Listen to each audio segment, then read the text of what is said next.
Hi friends, ಇವತ್ತು ತೋಳಿನ cutting ಮಾಡೋದು ಹೇಗೆ ಅಂತ ನೋಡೋಣ. ಸರಿಯಾದ ಅಳತೆನಲ್ಲಿ ತೋಳು ಕತ್ತರಿಸೋದು ಹೇಗೆ ಅಂತ ಅಳತೆ ಬ್ಲೌಸ್ ಇಟ್ಕೊಂಡು ಈ ಮೆಥಡ್ನಲ್ಲಿ ಕಟ್ ಮಾಡೋದ್ರಿಂದ ಪರ್ಫೆಕ್ಟ್ ಫಿಟ್ಟಿಂಗ್ ಬರುತ್ತೆ. ನೋಡಿ, ಬಟ್ಟೆ ಈ ಥರ ಮಡ್ಚ್ಕೊಂಡು 4 ಲೇಯರ್ ಹಾಕ್ಕೊಳ್ಬೇಕು. ಇದು ಉದ್ದ ತೋಳು. ಒಂಚೂರು ರಿಂಕಲ್ಸ್ ಬರದೆ, ಸುಕ್ಕು ಬರದೆ ಯಾವ ಥರ ಕಟ್ ಮಾಡೋದು ಅಂತ ನೋಡೋಣ. ನೋಡಿ, ನಮಗೆ ಬಟ್ಟೆ ಯಾವ ಕಡೆ ಅಡ್ಜಸ್ಟ್ ಆಗುತ್ತೋ ಆ ಕಡೆ ಹಾಕ್ಕೊಳ್ಬೇಕು. ನೋಡಿ, ಸ್ವಲ್ಪ ಕ್ರಾಸ್ ಇದೆ, ಇದು ಕಟ್ ಮಾಡಿ ಈ ಥರ ಕ್ರಾಸ್ ಇದ್ದಾಗ ತೆಗೆದ್ಬಿಡ್ಬೇಕು ಕಟ್ ಮಾಡಿ.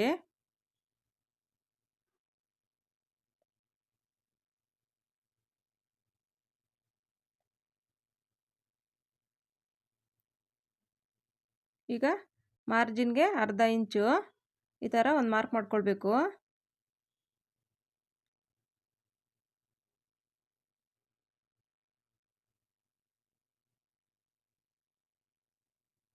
ಈಗ ನೋಡಿ, ತೋಳು ಎಷ್ಟಿದೆಯೋ ನೋಡಿ, ಉದ್ದ ಎಷ್ಟಿದೆಯೋ ನೋಡಿ ಒಂದು ಮಾರ್ಕ್ ಮಾಡ್ಕೊಳ್ಬೇಕು. ಅರ್ಧ ಇಂಚು ಮಾರ್ಜಿನ್ಗೆ ಕರೆಕ್ಟಾಗಿದೆ, ಎಕ್ಸ್ಟ್ರಾ ಏನಿಲ್ಲ ಬಟ್ಟೆ. ನಾವು ಹಾಗೆ ಟೇಪಿಂದ ಅಳತೆ ತಗೊಂಡು ಮಾಡಿದ್ರು ಅದೇ ಅಳತೆ ಕರೆಕ್ಟಾಗಿ ಬರುತ್ತೆ. ತೋರಿಸ್ತೀನಿ ನಾನು.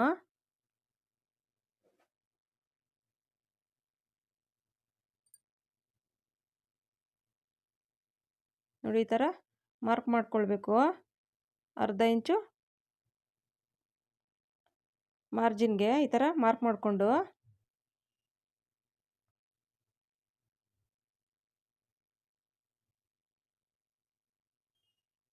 ಹೇಗಿದೆಯೋ ಹಾಗೆ ನೋಡಿಕೊಂಡು ಕರೆಕ್ಟಾಗಿ ಈ ಥರ ಮಾರ್ಕ್ ಮಾಡಿಕೊಂಡು ನೋಡಿ,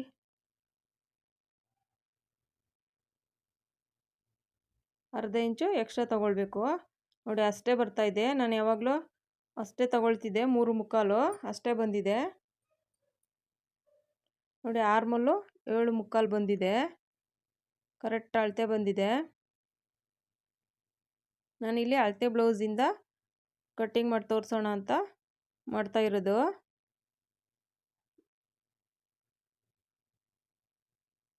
ನೋಡಿ, ಮಾರ್ಜಿನ್ಗೆ 2 ಇಂಚ್ ಎಕ್ಸ್ಟ್ರಾ ಇದೆ. ಮೇಲೆ ತೋಳಿನ ಉದ್ದ ಅಲ್ಲಿ ಬಿಟ್ಟು ನೋಡಿ ಎಕ್ಸ್ಟ್ರಾ 2 ಇಂಚ್ ಮಾರ್ಜಿನ್ಗೆ.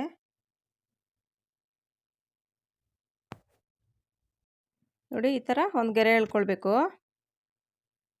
ಇದು ಬಟ್ಟೆ ಕರೆಕ್ಟಾಗಿದೆ, ಏನು ಪೀಸ್ ಹಾಕೋ ಅವಶ್ಯಕತೆ ಇಲ್ಲ.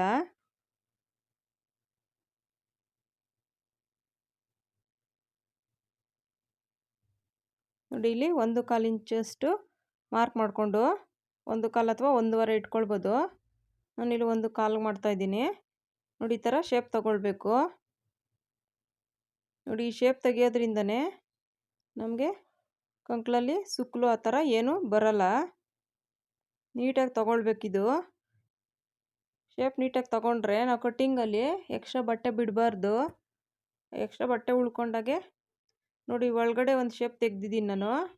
ನೋಡಿ, ಇಲ್ಲಿ 1/2 ಇಂಚ್ ಬಿಟ್ಟಿದ್ದೀವಲ್ವ, ಇಲ್ಲಿಂದ ನೋಡಿ ಅಲ್ಲಿಗೆ ಎಷ್ಟು ಬರುತ್ತೋ ಸೆಂಟ್ರಿಗೆ ಅರ್ಧಕ್ಕೊಂದು ಮಾರ್ಕ್ ಮಾಡ್ಕೊಳ್ಬೇಕು. ಇಲ್ಲಿ 3/2 ಬಂದಿದೆ, ಅದರಲ್ಲಿ ನೋಡಿ ಅರ್ಧ ಇಂಚು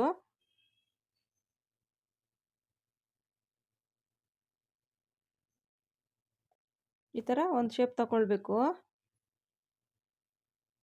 ನೋಡಿ, ಇಲ್ಲಿ ಸ್ವಲ್ಪ ಉದ್ದ ತೋಳು ಇರೋದ್ರಿಂದ ಇಲ್ಲಿ ಸ್ವಲ್ಪ ಲೂಸ್ ಬರುತ್ತೆ. ಈ ಥರ ಒಂದು 1/4 ಇಂಚಷ್ಟು ಈ ಥರ ಕರ್ವಾಗಿ ಈ ಥರ ಒಂದು ಮಾರ್ಕ್ ಮಾಡಿಕೊಂಡ್ರೆ ನೀಟಾಗಿ ನಮ್ಗೆ ಅವಾಗ ಸುಕ್ಕಲು ಬರಲ್ಲ, ಫಿಟ್ಟಿಂಗ್ ಕರೆಕ್ಟಾಗಿ ಕುತ್ಕೊಳ್ಳುತ್ತೆ.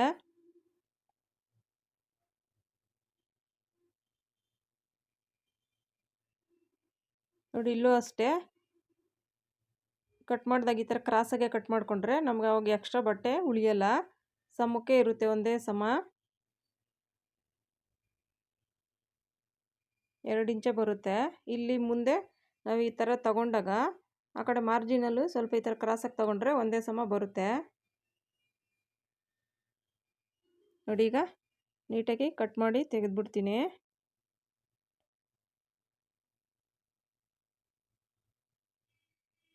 ನೋಡಿ, ಇದು ಸ್ಲೀವ್ಸ್ ಕಟ್ ಮಾಡೋದ್ರಲ್ಲೇ ಇರೋದು ನಾವು ಫಿಟ್ಟಿಂಗ್ ಹೇಗೆ ಬರುತ್ತೆ ಅಂತ.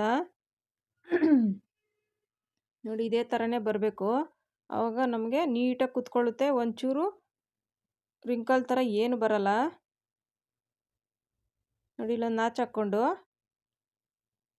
ನೋಡಿ ಪ್ರಿಂಟಲ್ಲಿ 2 ಎತ್ಕೊಂಡು ಮೇಲಿದ್ದು 2 ಲೇಯರ್ ಎತ್ಕೊಳ್ಬೇಕು. 4 ಲೇಯರ್ ಇರುತ್ತೆ. 2 ಲೇಯರ್ ಎತ್ಕೊಂಡು ಈ ಥರ ಫ್ರಂಟ್ದು ಶೇಪ್ ಈ ಥರ ಕಟ್ ಮಾಡಬೇಕು.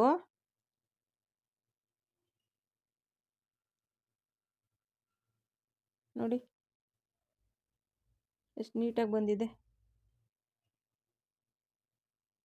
ಒಂಚೂರು ಸ್ವಲ್ಪ ಈ ಥರ ಕ್ರಾಸಾಗಿ ನೋಡಿಕೊಂಡು ಕಟ್ ಮಾಡ್ಕೊಳ್ಬೇಕು. ನೋಡಿ ನೀಟಾಗಿ ಬಂದಿದೆ. ಇಲ್ಲೊಂದು ನಾಚ್ ಹಾಕ್ಕೊಳ್ಬೇಕು, ಅದು ಫ್ರಂಟಿಗೆ ಬರಬೇಕು. ಆ ಥರ ಶೇಪ್ ತೆಗೆದಿರೋದು ನೋಡಿ ಎಷ್ಟು ನೀಟಾಗಿ ಬಂತು. ಕರೆಕ್ಟಾಗಿ ಕೂತ್ಕೊಳ್ಳುತ್ತೆ, ಎಲ್ಲೂ ಏನು ಹೆಚ್ಚು ಕಮ್ಮಿ ಬರಲ್ಲ. 11.5 ಇದೆ ಉದ್ದ. Thank you friends.